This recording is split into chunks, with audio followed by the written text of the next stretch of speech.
Olá, esse é o canal da FENG. Nós estamos no 7º encontro do Fisco Estadual Mineiro. Aqui ao meu lado está o Onofre Alves Batista Júnior, que é professor da Universidade Federal de Minas Gerais, no curso de Direito, mestrado e doutorado. Onofre, muito bem-vindo. Obrigado. Muito obrigada. Você está no painel Federalismo e tem uma grande discussão sobre as propostas de reforma tributária, né?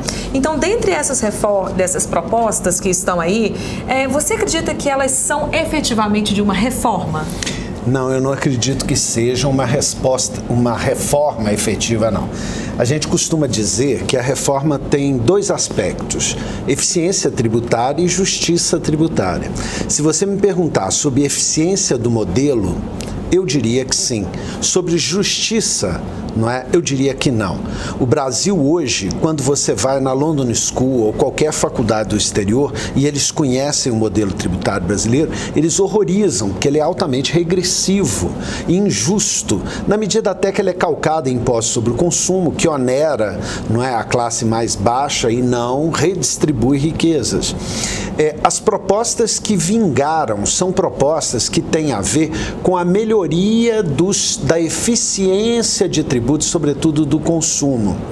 E não são propostas que efetivamente afetam a questão de justiça tributária. Por exemplo, os impostos justos por natureza, imposto sobre herança.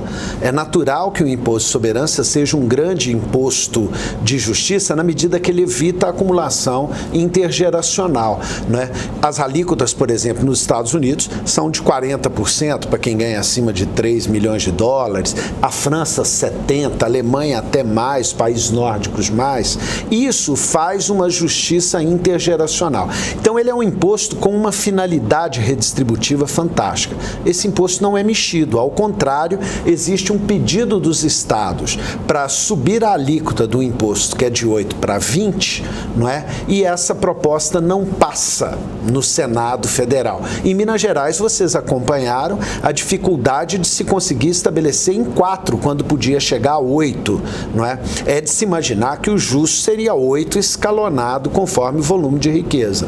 Uma outra questão é o imposto de renda da pessoa física, que no Brasil, curiosamente, para assustar todos, né, metade do imposto de renda da pessoa física do Brasil é pago por servidor público, porque eles não conseguem fugir da imposição tributária como fazem os grandes empresários que constituem PJ, não é?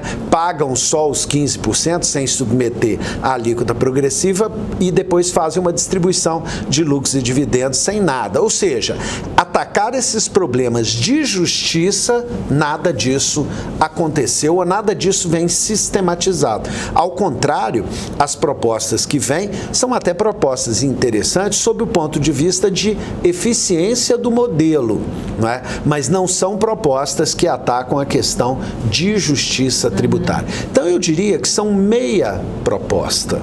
E como é que está o clima político, na sua opinião, que acompanha isso tão de perto? Eu acho que o clima está acontecendo tudo como dantes, não é? Eles dizem que reforma tributária passa muito fácil em regime autoritário, porque aí ele consegue impor, não é? Para a gente ter um modelo autoritário, por outro lado, nós vamos responder às forças que estão por trás do governo. Essas sairiam preponderantes. Então, reforma tributária de verdade exige um debate democrático. Senão não há reforma, não há nada, não é? O que acontece hoje? Hoje existem propostas que trabalham o imposto sobre o consumo, ponto. Ninguém consegue chegar e conversar sobre tributação sobre herança, porque isso não interessa, não é, aos donos do poder. Ninguém consegue trabalhar, ao contrário, né, sobre uma progressão do imposto de renda da pessoa física, não é? Mas eu digo não é progressão, aumentar a alíquota marginal apenas, teria de mudar todo o sistema e torná-lo um imposto rentável, tributar possivelmente lucros e dividendos, acabar com a pejotização e tudo mais. Mas esses problemas você não consegue atacar exatamente porque o Brasil vive efetivamente, eu falo que é o dilema do patinho amarelo, né? A gente tem um poder dominante e esse poder dominante comanda muitas vezes os horizontes de reforma, independentemente de um debate democrático, o que é muito comum porque um problema técnico igual esse, que envolve tributação legislação exige técnicos absolutamente isentos, existe um debate político isento, não é? E nós não conseguimos fazer esse debate no parlamento com muita facilidade. E para a gente encerrar, Onofre, na sua opinião, a proposta dominante fere a autonomia dos estados?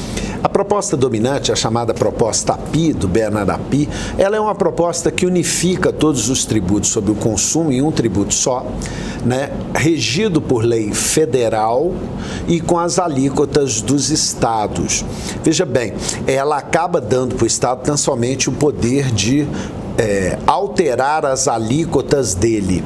E ela acaba com todos os benefícios, mas acaba para todos. Então ela tem grandes virtudes, na medida que ela acaba com o problema dos benefícios, que arrebentou o país, arrebentou o ICMS, né? E a União deixou isso acontecer, porque interessava para ela, porque ela avançou com as contribuições na base de consumo, né? E isso é mais do que discutido e ressabido, mas a proposta tem as suas benesses, ela trabalha com crédito financeiro, débito crédito pleno, acaba com benefícios, mas ela tem alguns pontos que precisaria de melhora.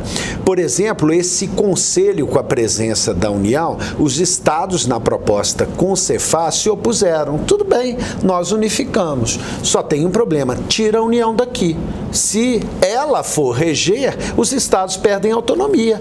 Então os estados comandam e fazem a transferência ascendente. Por que ela faz a descendente? Os estados organizados nesse comitê novo que ia gerir, ninguém pode falar, porque assim ela... Não, é novo.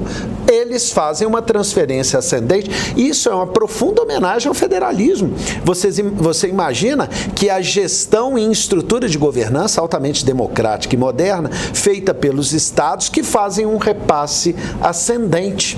Agora, o que mais interessa a Minas, daí eu aplaudo tanto a proposta dos secretários de Fazenda, é a criação de um fundo para compensar a perda do Nordeste e um outro fundo para compensar a perda dos estados exportadores de commodities. Os estados que perdem, por exemplo, com a Lei Candir. Imagina Minas Gerais, que o minério é todo exportado, o café é todo exportado, para nós não fica nada. Então, esse fundo é para cobrir os estados que trabalham para o bem da União, mas que perdem receita estadual na medida que são vocacionados a trabalhar com exportações. Ou seja, esse fundo é interessantíssimo e ele responde, por exemplo, à estupidez que aconteceu aí da União nessa negativa de repasse das perdas Candir, que todo mundo sabe que isso aí é fazer Minas Gerais burro de carga e carregar todo o plano federal nas costas por décadas e depois ganhar uma banana do governo federal, como vem acontecendo.